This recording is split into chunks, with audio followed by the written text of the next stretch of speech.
Hello students, मैं doctor Lata Agarwal.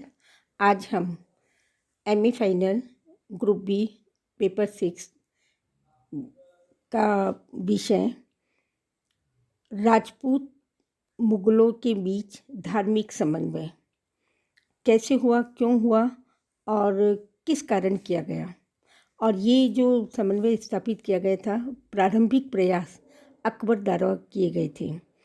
क्योंकि जब तक 1206 से लेकर के 1526 तक या 1556 तक जो भी सल्तनत और मुग़ल साम्राज्य में बाबर और हुमायूं या शेरशाह सूरी जिन्होंने साम्राज्य को प्रशासित किया, उनका उद्देश्य प्रशासन शासन स्थापित कर या राजनीतिक सत्ता को स्थायित्वता दिलाना अवश्य रहा, पर लेकिन उनके प्रयास असफल रहे। अकबर ने अपनी राजनीतिक सत्ता को सुदृढ़ करने के लिए धर्म की ओर धार्मिक समन्वय के प्रयास किए और वो इन प्रयासों में सफल रहा। हालांकि उसकी धर्म के प्रति उदार नीति ने ही आगे जाकर के उसके मुग़ल साम्राज्य को स्थायित्वता दिलाने में सफलता प्राप्त की, क्योंकि अकबर को ज्ञान था कि राजपूत ऐसी शक्ति है कि यदि उनके साथ या यहाँ के स्थानीय भारतीय लोगों के साथ उदारता की नीति अपनाई जाए तो मुग़ल स्थायित्वता को कोई भी चैलेंज या कोई भी अड़चन नहीं आएगी।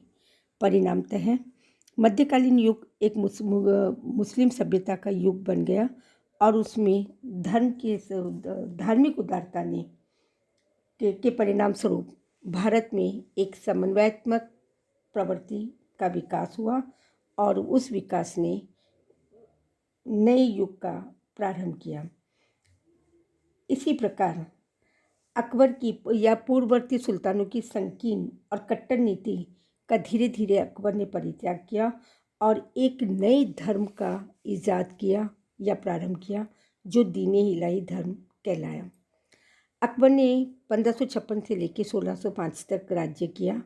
प्रारंभ में 1560 से 75 तक सहिष्णुता की नीति, 1575 से 1580 तक उसने भारत में प्रचलित या भारतीय विशेष धर्मों का अध्ययन किया और इनका परिणाम दीन इलाही के रूप में आया।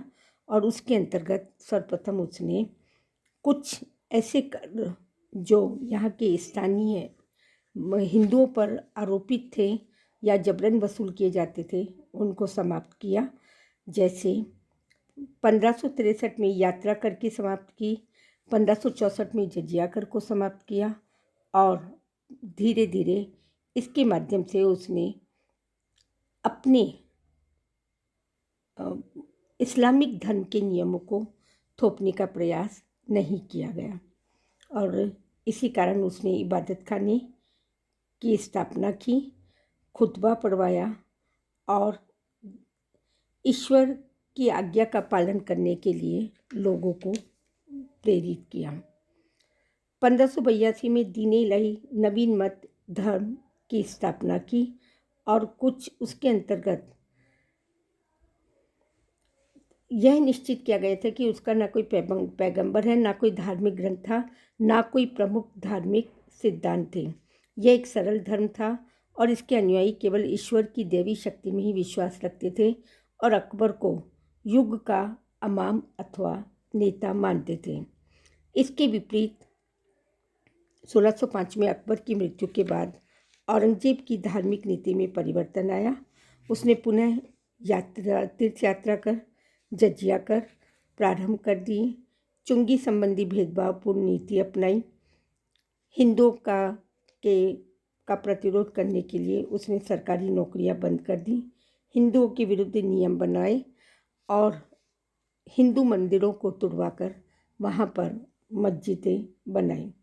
इस्लाम ग्रहण करने वालों को विभिन्न प्रकार के प्रलोभन दे करके उनका समर्थन प्राप्त करने का उसने प्रयास किया और उसके परिणामतः जाटों का विद्रोह हुआ, सिखों का विद्रोह हुआ, सतनामियों का विद्रोह हुआ। यही नहीं, 1707 में उसकी मृत्यु के बाद मुग़ल साम्राज्य पूर्णतः पतनोन्मुख हो गया, जिस उद्देश्य को लेकर अकबर ने स्थापित किया उसी आधार को का विरोध करने के कारण और मुग़ल साम्राज्य का पतन हो गया। धन्यवाद।